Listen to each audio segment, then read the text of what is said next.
రాష్ట్రాలు ప్రాంతాలు వేరైనా మనమంతా భారతీయులం. ఏ రాష్ట్రం వారు ఏ రాష్ట్రంలో అయినా జీవించే హక్కు రాజ్యాంగం కలిగించింది. అలాగే ఏ రాష్ట్రం వారు ఏ రాష్ట్రంలో అయినా పనులు చేసుకోవచ్చని రాష్ట్ర ఉప ముఖ్యమంత్రి పవన్ కళ్యాణ్ స్పష్టం చేశారు. స్థానికేతరులు పేరిట అనుమతులు ఉన్నా పనులు చేయకుండా అడ్డు తగిలితే చట్ట ప్రకారం చర్యలు తీసుకుంటామని తెలిపారు.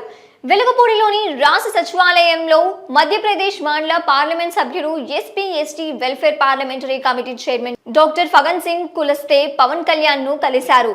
ఈ సందర్భంగా అన్నమయ్య జిల్లా పుంగనూరు నియోజకవర్గం పరిధిలోని సదుంలో మధ్యప్రదేశ్ వాసులు గ్రానైట్ మైనింగ్ కి అనుమతులు పొందారని, స్థానిక నాయకులు మైనింగ్ ప్రక్రియను అడ్డుకుంటున్నారని డాక్టర్ కులస్తే పవన్ కళ్యాణ్ దృష్టికి తీసుకువచ్చారు. ఎక్కడి నుంచో వచ్చి ఇక్కడ మైనింగ్ ఎలా చేస్తారని బెదిరింపులకు దిగుతున్నారని చెప్పగా, ఈ అంశంపై స్పందించిన ఉప ముఖ్యమంత్రి పవన్ కళ్యాణ్ అలాంటి చర్యలకు పాల్పడే వారి పట్ల కూటమి ప్రభుత్వం కఠినంగా వ్యవహరిస్తుందని, అనుమతులు ఉన్నవారు నిబంధనల ప్రకారం మైనింగ్ చేసుకునే ప్రక్రియను అధికార యంత్రాంగం చూస్తుందని భరోసా ఇచ్చారు.